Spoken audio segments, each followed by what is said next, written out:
What's going on, guys? It's the Filthy Casual, back with another Diablo 3 video, still on the PTR 265 Season 17. Today we're looking at the LON Frozen Necromancer.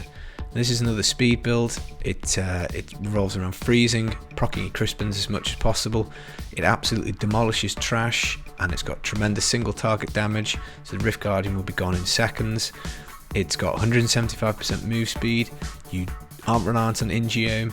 It's a lot of fun to play. It's really powerful. You spend probably about half the Rift almost in God mode, so it is really fun and it is good. Now in the background, whilst we have a bit of a chat, you can see me doing some 79s. That's with 11 out of the 13 slots as Ancient, so I'm missing 2 Ancients, so bear that in mind. I've got extra juice to go on that. I've only got about 830, 840 Paragon.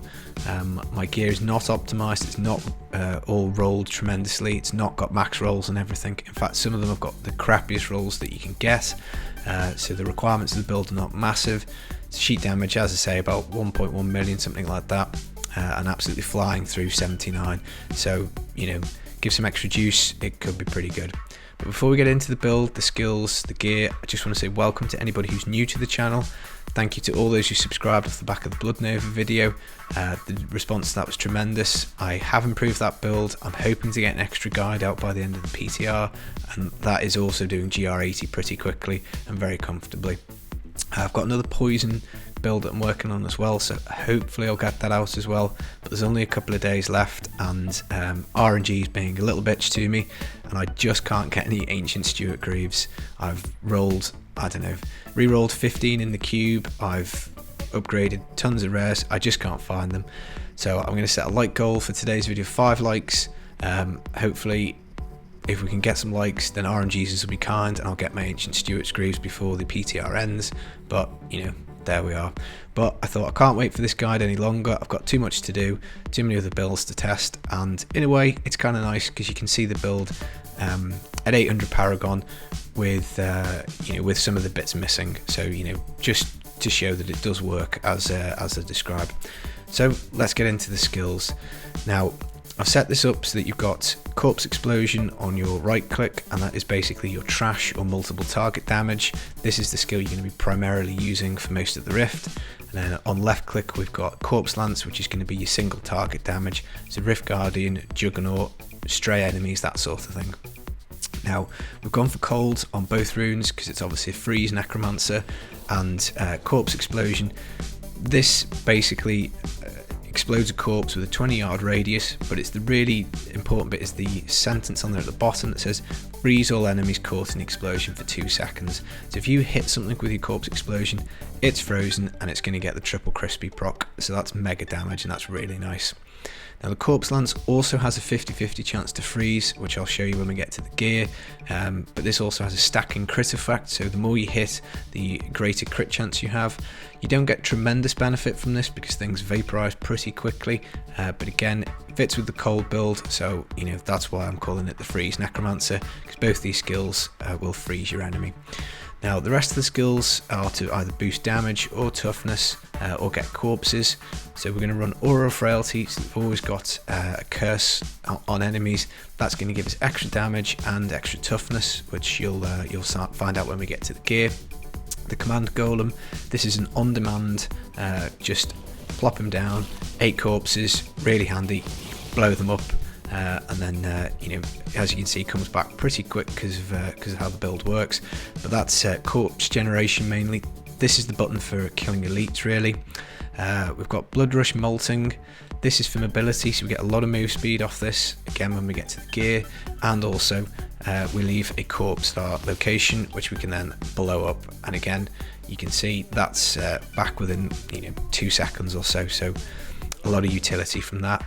Now Land of the Dead we've gone for because this allows us to use infinite corpses, which is really nice, and we don't have to take frozen lands because the Corpse Explosion procs a freeze, because the Corpse Lance does a 50-50 chance to freeze. We don't need to freeze the screen with the freeze rune on this, so we can use Shallow Graves, and that means that when we kill 10 enemies we extend the duration by 1 second. That stacks twice, so you can essentially get an extra 20% out of Land of the Dead, so it's up for 12 seconds, which is really nice. It does make a big difference, you know, and that's pretty cool. So they're the skills. So if we look through the gear, and I'll show you how everything interacts. So as I say, the main damage deal is going to be Corpse Explosion. We're going to buff that up with Grasp of Essence. So that's 100% increased damage, stacking up to 5 times, so you can get a 500% multiplier, and this lasts for 6 seconds. Now for the single target, we're going to go for Corpse Whisper Pauldrons. So again, there's a stacking effect on here. So 20 stacks gives you up to 600% extra damage on your Corpse Lance. So obviously that hits like a truck. When you combine it with the Legacy of Nightmares buff that you're getting for free in Season 17, that's 9,750% extra damage if you've got all slots that are ancient. I've only got 11, so I'm missing the boots, as I complained about earlier, and I'm missing the necklace as well. So I'm only getting 8,250, so there's extra damage, you know, for me to get there. But they're the two main multipliers for those particular skills. The rest of it is all kind of general. We've got the Krisbins, which obviously is 100% extra against slow, but what we're interested in is in the crowd control on there, the CC, and that's going to be freeze, procced by these two things. So anything frozen, triple damage, unless obviously it's a juggernaut. Now the Corpse Lance freezes by the frost burns, so that's got a 50-50 chance to freeze enemies with cold skills. So obviously once you hit something with a Corpse Lance a couple of times, generally speaking it'll be frozen. It'll then be taking Krisbins damage from the Corpse Lance, and obviously the Corpse Explosion, you don't worry, that freezes automatically anyway. So other multipliers, in the cube we've got Rylena's Shadow Hook, so that's extra damage for max essence. So I've got 328, so 0.5% per essence point gives me 164. We've also got the Tragul's Corroded Fang, so if you curse an enemy it's going to be taking another 200% damage multiplier. So you want to be up close and personal in the enemy's grill, blamming the Corpse Explosions, because you get this extra 200% multiplier. We're also going to take Convention of Elements, so when that rolls around to cold, like so, you're going to get an extra up to 200% damage, so that's really nice. When that rolls around, you know, you really do feel the extra juice. And we're also going to be taking the Johnstone, so that when we pop Land of the Dead, once it finishes, so we can use as many corpses as we want now, but when it finishes, you're going to get 50 stacks of Macabre Knowledge, and that deals up to 200% extra damage for any corpses that you're going to use. So got it there. So the next 50 Corpse Explosions or the next 50 Corpse Lances all come out super juiced with 200% or up to 200% extra damage. So that's pretty nice. We've also got elemental damage, so you're getting an extra 20% off your frost burns. You're going to roll elemental damage on your braces, and you can get it on your necklace as well. So you can get these three. You can get up to 60% extra damage from those three rolls on the gear. Bane of the Trapped, enemies within 15 yards are going to be slowed, and you're going to proc this again, another flat multiplier. And Bane of the Powerful, again, also 20% extra damage, 15% damage against elites. So, you know, when you add all these things up, it's quite a lot of multipliers, and that's why the damage is just so high, you know, and that's why you can absolutely obliterate stuff. Now, damage reduction, you don't have a spender, so you've got 100% essence all the time. So Aquila Cuirass will give you double toughness. Dainty's Binding, because we're taking Aura of Frailty, so long as there's an enemy within range, it will get cursed. Again, it's another 50% damage reduction. We've gone for Unity, again 50% DR again. So long as your follower's got one and a token that renders them invulnerable, it's another doubling of your toughness. You can take Lornell's Sunstone here if you can't find a Unity. That will have, you know, reasonably similar effect. And then obviously, because you've got the Legacy of Nightmares buff, if you've got all 13 slots, you get another 52% damage reduction because you get 4% per ancient item. I've only got 11, so I'm only getting 44%, so my toughness will get a boost when I actually find the last two pieces as ancient for this. We also have the Golem Skin Breaches. These give you 30% damage reduction whilst your Golem is alive, and they're absolutely essential for getting this cooldown as low as possible. So my roll's not great, it should be 25, it would be much better if I had the extra 3 seconds off, but as we saw earlier, drop him down and then he's literally back within about, I don't know, 8 or 9 seconds, something like that. You know, it's pretty quick, and then this amount of corpses will pretty much vaporize anything that you're going to come across. So really handy, really useful, and it would be better if my gear was a bit better. So that covers all the damage reduction, all the multipliers. Rest of the gear, we're going to have the Oryx Crown for cooldown. So that's going to be pretty helpful, because obviously that's on a Land of the Dead's on a big cooldown. We're also going to take Nemesis braces. These are just for progression. You know, you're not using Ingeums, you don't necessarily need them, but your rift will be a lot quicker if you do. So any ancient braces will go here until you find a pair of Nems. So that's, you know, fine. Lost time, we're going to use that to proc move speed. So basically you get 10% increased move speed for 5 seconds, stacking 5 times, so maximum 50%. Whenever you use a cold skill. So, you know, these are both cold, so long as you're using them, that buff will be up. So you've got 100% move speed from your Stewart's Greaves. So once you teleport, 10 seconds of 100%. You then have 50% here and 25% your Paragon, so 175%. It means that maps that are crappy layouts, so the moors or something where the density isn't great, you can run through pretty quickly. And I think that pretty much covers the gear. So the only other thing we've got is the last legendary gem, which we've gone for Gogok of Swiftness, just to juice up the cooldown even more, because at the moment I have 51%, and that is from having it on the weapon. One of these rings, gloves not a perfect roll, shoulders I've got it on there, but I'm missing it off this ring here because I haven't re-rolled it, and I'm missing it on the offhand because I've gone for the crit hit chance instead. So my CDR could be higher if I had these two pieces as well, but it's already at 50%.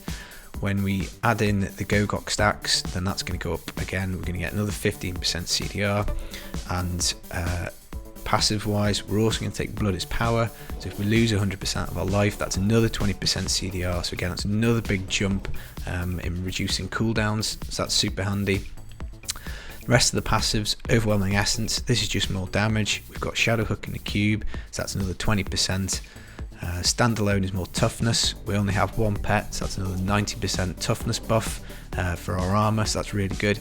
And Commander of the Risen Dead is 30% reduced cooldown on the command golem, and that's why he comes back so quickly. If you're playing hardcore, I probably would switch one of these out, probably Overwhelming Essence for final service, but if you're not doing hardcore, then I would leave it. Now, swap wise, you could take off your Grasp of Essence and wear them instead of the Frostburns, and then you've got an armor slot that's completely free. So you could take something for damage reduction, you could take a St. Archie's Gauge, a String of Ears, basically anything that will boost your toughness. I wouldn't bother taking anything to try and proc a CC, so I wouldn't go for a Quarter for the blind, for instance, because you're getting it automatically with the corpse explosion. But yeah, it's well, I mean, you could take them off and wear your Swamplands and cube your golem breaches just to make sure you get the 25%, but again, I probably wouldn't bother. What would be nice to test, and I haven't found an Ancient Grasp of Essence yet, would be to wear the Grasp of Essence and put Illusory Boots in the cube, or put the Stewart's Greaves in the cube, just because it would allow you to just completely run through enemies, and then you just stop whenever you want to stop. So that might be quite nice, but obviously you'd lose 20% for the cold, and you'd lose the freeze chance on Corpse Lance. But you could always swap that over to Visceral Impact to get a stun. So, you know, you could do it, it'd be less of a cold necro then, I guess. But, you know, that would probably make life a little easier. But as I say, I haven't found an Ancient Grasp of Essence, so I haven't been able to test that yet. But hey, if anyone's got any ideas, you know, chuck them in the comment section. We'll see if we can make this build a little better. So we'll take it for a spin. We'll hope that we get a decent map, and I really hope we get a cooldown pylon, because when you get one of those, it's just ridiculous. So I pretty much just use Land of the Dead whenever it's off cooldown, because the golem is so effective at killing stuff that you know, you don't really need the Land of the Dead. So it's important to kill the 20 enemies to get the cooldown reset on that. and I will also use my golem pretty much most of the time because it comes back so quickly. So you see there, I took some damage, my blood is power procced, and the golem instantly returns. So that's really nice. It would be cool to play this with the extra toughness that I'm missing. That would be really nice, just so I could do this a little easier without worrying about dying. I'd say this is probably stronger than the Death Nova build, Blood Nova build that I put up, but it is definitely squishier. You definitely do have more toughness in that one. But this has probably got a higher ceiling, and to be fair, given that I'm missing some of the pieces as ancient, maybe it's not a fair comparison. But this is when you get pylon, you need to just plop your golem down like that, and then activate the pylon, so you've got a big pile of corpses to just blow up, and then it's kind of like starting a chain reaction. Once you kill one guy, you can then kill the next pretty easily normally. And then when you get to any single targets, you just left click on the corpse lance, and that will normally kill them, so provided you're not being knocked about with CC. So secondary stat priority is going to be, oh great, channeling. So secondary stat priority is going to be pickup radius, because it just makes life so much easier. So as you can see there, as soon as you start clicking corpse lance, things just disappear, and the almost perma uptime of Land of the Dead that channeling pylon gives you is absolutely amazing. It's just so much fun. So as you can see, whilst you've got Land of the Dead up, you run really quick. I mean, obviously I've got the speed pylon activated at the moment, but you get 175% move speed. It's really, really nice. You can normally get 3 Land of the Dead pops out of a channeling pylon. So you can see this build's got a lot of potential to do a lot higher than this, because it does do an awful lot of damage. You might have to. So sometimes you get stuck like that. You can't always teleport through stuff quite effectively. But yeah, it's got a lot of potential. So there you go, another double Paragon. So you just want to keep an eye on your golem. That's the only thing that you really need to blow up stuff. Spear chuckers obviously not great for the Necro. Yeah, there we go. But if you die, it doesn't matter, you just reactivate Land of the Dead, and off you go again. But yeah, spear chuckers are a pain in the butt for Necro. Spear chuckers and arcane, what a combo. There he is. Now Rift Guardian, ideally you want your Land of the Dead up, but as you can see there, if you don't have it up, it doesn't matter, you will just do the corpse lance. So that was a little unfortunate to die. I'd say I'd probably only die in about 1 in about 10 rifts, if that. And again, there are probably ways to, if I had the extra ancients, I'd have an extra 20% toughness. Maybe if you swapped in the illusory boots, you wouldn't get stuck. So it's a fun build. It's pretty good. Now, in terms of stat priorities, number 1 stat priority is definitely cooldown. You want to get that everywhere that you can. I probably wouldn't bother on the necklace. I'd take one of the damaging stats for that. But just looking at your Trag's Fang, you want, again, looking at this gear, it's not great. I'm missing the percentage roll at the bottom. There's only 177. It should be 200. The percent damage roll, and it's not very good.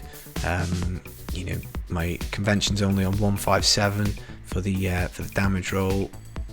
Again, that's not brilliant. The golem skin breaches, if that was 25, this build would be a lot easier to run. The frostburns, I probably want area damage or crit on there rather than the all res. Maybe even roll off the intelligence at some point. You could get corpse lance damage on your shoulders. I probably wouldn't, because you kill so quickly with it that you're probably better off picking the defensive stat, because as you see, my health pool's only 600k, so it is pretty low. So I probably should use some Paragon to beef it up maybe. For your Leoric's Crown, you want crit hit chance. You want this to be as close to 100% on the roll as possible. Your Aquila does not matter at all. The roll on it is immaterial. You don't spend anything.